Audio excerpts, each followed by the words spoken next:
ശബരിമലയിൽ മണ്ഡലപൂജയോടനുബന്ധിച്ചുള്ള തങ്കിയങ്കി ഘോഷയാത്ര അല്പസമയത്തിനകം സന്നിധാനത്ത് എത്തിച്ചേരും. ശരംകുത്തിയിൽ ദേവസ്വം ഉദ്യോഗസ്ഥർ ഘോഷയാത്രയ്ക്ക് സ്വീകരണം നൽകും. വൈകിട്ട് 6:30-ക്കാണ് തങ്കിയങ്കി ചാർത്തിയുള്ള ദീപാരാധന.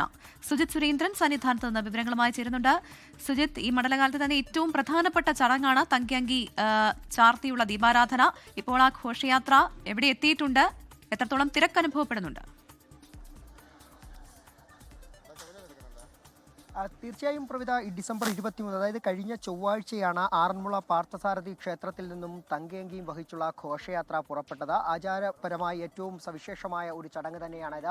ഈ വിവിധ ക്ഷേത്രങ്ങളിലൂടെ പര്യടനം നടത്തിയാണ് ഇന്ന് ഈ തങ്കയങ്കി ലാഹയിലേക്കും തുടർന്ന് നിലയ്ക്കലേക്കും അവിടെ നിന്നും പമ്പയിലേക്കും പമ്പയിൽ നിന്നിപ്പോൾ പുറപ്പെട്ടിരിക്കുന്നത്. ശരംകുത്തിയിലേക്ക് എത്തുമ്പോഴാകും സന്നിധാനത്ത് നിന്നും എത്തുന്ന ദേവസ്വം അധികൃതർ ചേർന്ന ഈ തങ്കയങ്കി ഘോഷയാത്രയെ സ്വീകരിച്ച് ശബരിമല സന്നിധാനത്തേക്ക് ആനയിക്കുക. ഇപ്പോൾ ക്ഷേത്ര നട തുറന്ന ക്ഷേത്രം തന്ത്രിയും മേൽശാന്തിയും ചേർന്ന് ഈ ഘോഷയാത്രയെ സ്വീകരിക്കാനായി ശരംകുത്തിയിലേക്ക് പുറപ്പെടുന്ന ആളുകൾക്കുള്ള സ്വീകരണങ്ങൾ നൽകിയിരിക്കുന്നു. അവരെ പുഷ്പഹാരങ്ങൾ അണിയിച്ച് ഇപ്പോൾ ഇവിടെ നിന്നും പുറപ്പെടുകയാണ്. അല്പസമയത്തിനകം തന്നെ അവർ ശരംകുത്തിയിലേക്കും അവിടേക്ക് എത്തുമ്പോഴാകും പമ്പയിൽ നിന്നും പുറപ്പെട്ടുള്ള തങ്കയങ്കി ഘോഷയാത്ര ശരംകുത്തിയിലേക്ക് എത്തുക. അവിടെ നിന്നും ഈ ആചാരപരമായി ഈ തങ്കയങ്കി ഘോഷയാത്രയെ സ്വീകരിച്ചുകൊണ്ട് സന്നിധാനത്തേക്ക് കർപ്പൂരാഴി അടക്കമുള്ളവയുടെ അകമ്പടിയോടുകൂടി തന്നെ സന്നിധാനത്തേക്ക് എത്തിക്കുക. അതിനുശേഷം 18-ാം പടി കടന്ന് കൊടിമര ചുവട്ടിലേക്ക് എത്തുമ്പോൾ ദേവസ്വം അധികൃതർ, അതായത് ദേവസ്വം ബോർഡ് പ്രസിഡന്റും അതുപോലെ ബോർഡ് മെമ്പർമാരും ഒക്കെ ചേർന്നുകൊണ്ട് ഈ തങ്കയങ്കി ഘോഷയാത്രയെ സ്വീകരിച്ച നമസ്കാര മണ്ഡപത്തിലൂടെ സന്നിധാനത്തേക്ക് എത്തിക്കും. സോപാനത്തിനരികിൽ വെച്ച ഈ ക്ഷേത്രം തന്ത്രിയും മേൽശാന്തിയും ചേർന്നുകൊണ്ട് ഈ തങ്കയങ്കിയെ ഏറ്റുവാങ്ങി ക്ഷേത്രത്തിനകത്തേക്ക് കൊണ്ടുപോയി ശ്രീലകത്ത് ഈ തങ്കയങ്കി ചാർത്തിയാകും ദീപാരാധന നടക്കുക. ഈ ദീപാരാധനയ്ക്ക് ശേഷമാകും ഭക്തരെ സന്നിധാനത്തേക്ക് കടത്തിവിടുക. തങ്കയങ്കി ചാർത്തിയുള്ള വിശേഷാൽ ദീപാരാധന ദർശിക്കുന്നതിന് വേണ്ടി നിരവധി ഭക്തരാകും എത്തുക. ഇപ്പോഴത്തെ കഴിഞ്ഞ ദിവസങ്ങളിലൊക്കെ തന്നെ സന്നിധാനത്തെത്തിയ ഈ ഭക്തരൊക്കെ തന്നെ ഇവിടെ പല ഭാഗങ്ങളായി ക്ഷേത്രത്തിന്റെ പല ഭാഗങ്ങളിലായി വിരിവെച്ച് കാത്തിരിക്കുന്നുണ്ട്. ഇന്ന് തിരക്ക് കൂടാനുള്ള ഒരു സാഹചര്യം കണക്കിലെടുത്തുകൊണ്ട് വലിയ നിയന്ത്രണങ്ങൾ ഒക്കെ തന്നെ സന്നിധാനത്തും ഏർപ്പെടുത്തിയിട്ടുണ്ട്. അതുപോലെ ഇന്ന് ഉച്ചയോടുകൂടി പമ്പയിൽ നിന്നും സന്നിധാനത്തേക്ക് ഭക്തരെ ആരെയും തന്നെ കടത്തിവിടുകയില്ല. ഈ ദീപാരാധനയ്ക്ക് ശേഷമാകും ഭക്തരെ സന്നിധാനത്തേക്ക് കടത്തിവിടുക. അതുപോലെ തന്നെ നെയ്യഭിഷേകത്തിനടക്കം നിയന്ത്രണങ്ങൾ ഏർപ്പെടുത്തുകയും ചെയ്തിരുന്നു. ഇന്ന് 10:30 വരെയായിരുന്നു നെയ്യഭിഷേകം നടന്നിരുന്നത്. നാളെ 9:30 വരെ മാത്രമാകും നെയ്യഭിഷേകം ഉണ്ടാവുക.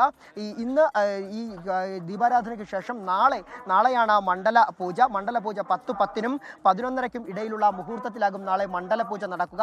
ആ മണ്ഡല പൂജ ദർശിക്കുന്നതിന് വേണ്ടിയും നിരവധി ആളുകളാകും സന്നിധാനത്തേക്ക് എത്തുക. ഈ മണ്ഡല പൂജ സമയത്തും തങ്കയങ്കി ചാർത്തിയാകും ഈ മണ്ഡല പൂജ വിശേഷാൽ പൂജയും നടക്കുക. ഉച്ചപൂജയോടനുബന്ധിച്ചാണ് ഇത്തരത്തിൽ മണ്ഡല പൂജ ചടങ്ങുകൾ നടക്കുക. ഏതായാലും മണ്ഡല പൂജയോടുകൂടി ഒരു 41 ദിവസം നീണ്ടുനിന്ന മണ്ഡല തീർത്ഥാടനത്തിന് ശബരിമലയിൽ പരിസമാപ്തി കുറിക്കും.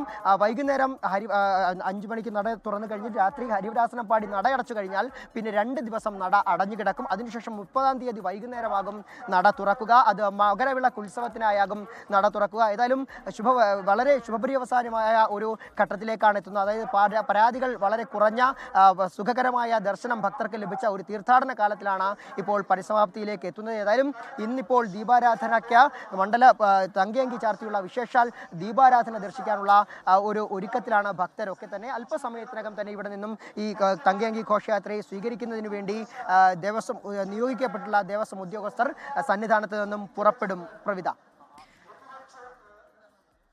സുജിത് സുരേന്ദ്രനാണ് സന്നിധാനത്ത് നിന്ന് വിശദമായ വിവരങ്ങൾ നൽകിയത്. ശബരിമലയിൽ മണ്ഡലപൂജയോടനുബന്ധിച്ചുള്ള തങ്കയങ്കി ഘോഷയാത്ര അല്പസമയത്തിനുള്ളിൽ സന്നിധാനത്തേക്ക് എത്തിച്ചേരും. ശരംകുത്തിയിൽ ദേവസ്വം ഉദ്യോഗസ്ഥർ ഘോഷയാത്രയ്ക്ക് സ്വീകരണം നൽകും. വൈകിട്ട് 6:30-ക്ക് തങ്കയങ്കി ചാർത്തിയുള്ള പ്രത്യേക ദീപാരാധനയുണ്ട്.